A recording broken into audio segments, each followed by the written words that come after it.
আসসালামু আলাইকুম। আমি আশিক। আমি বিলিভ করি every culture has its own soul. আর আমি ট্রাই করি সেই সোলফুল মোমেন্টসগুলো খুঁজে বের করতে, যেগুলো আমাদের কানেক্ট করে, ইন্সপায়ার করে, রিমাইন্ড করে যে জীবন আসলে কতটা সুন্দর। আজকের ভিডিওতে আমরা কথা বলবো এক অনন্য রীতি নিয়ে, কোরিয়ানদের বাও অথবা মাথা নিচু করে অভিবাদন জানানোর সংস্কৃতি। কোরিয়ান ড্রামা দেখলে আমরা প্রায় দেখি মানুষ একে অপরকে মাথা নিচু করে সালাম দিচ্ছে। অনেকেই ভাবতে পারে এটা আসলে হ্যালো বলার একটি ভঙ্গি, কিন্তু আসলে এর পেছনে লুকিয়ে আছে সামাজিক ভদ্রতার একটি বড় ইতিহাস। আজকে আমরা কথা বলবো কোরিয়ানদের অভিবাদন জানানোর পদ্ধতি নিয়ে এবং কেন এটা বাংলাদেশে প্রচলিত নয়। এই রীতির ইতিহাস খুবই পুরনো।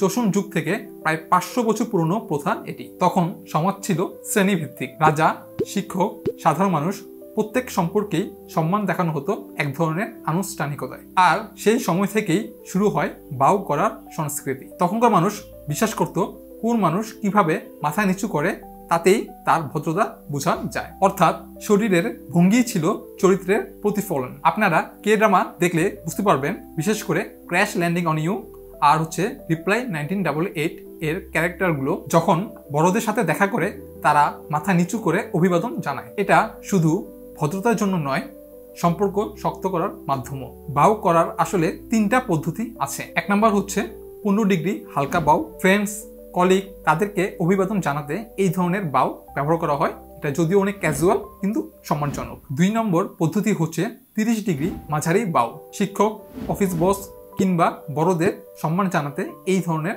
বাউ ব্যবহার করা হয়। 3 নম্বর 90 ডিগ্রি গভীর ভাও। যখন কোনো মানুষ কোনো অপরাধ করে ক্ষমা চায় কিংবা কৃতজ্ঞতা প্রকাশ করে তখন এই ধরনের বাউ ব্যবহার করা হয়। এই বাউ করতে পুরো শরীর নিচু করে দেওয়া হয় যাতে বোঝা যায় যে সে মন থেকে সম্মান জানাচ্ছে। আজকের দিনেও কোরিয়াতে এই অভ্যাসটি কিন্তু এখনো হারিয়ে যায়নি। অফিসে ঢোকার সময়, দোকানে গ্রাহক দেখলে কিংবা শিক্ষকের সাথে দেখা হলেও এখনো অনেক মানুষ হালকা মাথা নিচু করে অভিবাদন জানায়। তারা বলে আন্নেন হাসেও, মানে হ্যালো। এটা বলে ছোট করে মাথা নিচু করে অভিবাদন জানায়। এটা শুধু কোনো কথা নয়, তাদের কালচারের একটা পার্ট হয়ে গিয়েছে। বাংলাদেশে আমরা সাধারণত বলি আসসালামু আলাইকুম, নমস্কার কিংবা হাত মিলাই। আমাদের এখানে কণ্ঠস্বর অথবা শব্দ বেশি গুরুত্বপূর্ণ, শারীরিক কোনো ভঙ্গি না। ধরে নিন রাস্তায় বড় কারোর সাথে দেখা হলো, আমরা শুধু আসসালামু আলাইকুম জানাবো বা সালাম দিব, কিন্তু মাথা নিচু করব না। তবে কোরিয়ায় শরীরের ভাষা এতটাই গুরুত্বপূর্ণ যে কোনো কথা না বললেও, শুধুমাত্র বাউ করলেও সে মানুষটি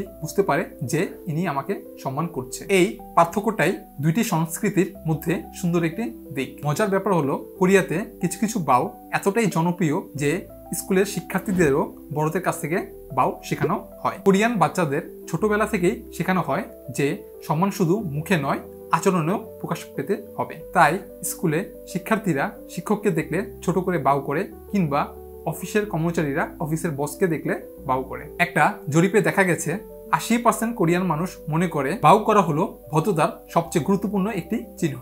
আর এটা কেবল রীতি নয়, তাদের সামাজিক শ্রদ্ধার একটি বন্ধন। আমার কাছে মনে হয় বাউ করার রীতিটি খুবই সুন্দর। একে শুধু ভদ্রতা নয়, মানুষের প্রতি সম্মান প্রকাশ করাকেও বুঝিয়ে থাকে। আমার কাছে এটা দারুণ লাগে। একটা ছোট মাথা নিচু করা গেস্টার, কিন্তু এর ভেতরে লুকিয়ে আছে মানুষের প্রতি কৃতজ্ঞতা, সম্মান। আমি মনে করি বাংলাদেশেও আমরা এই ধারণাটি প্র্যাকটিস করতে পারি। আপনাদের কি মনে হয় কমেন্ট করে জানাবেন। আমি আশিক, দেখা হবে পরের ভিডিওতে।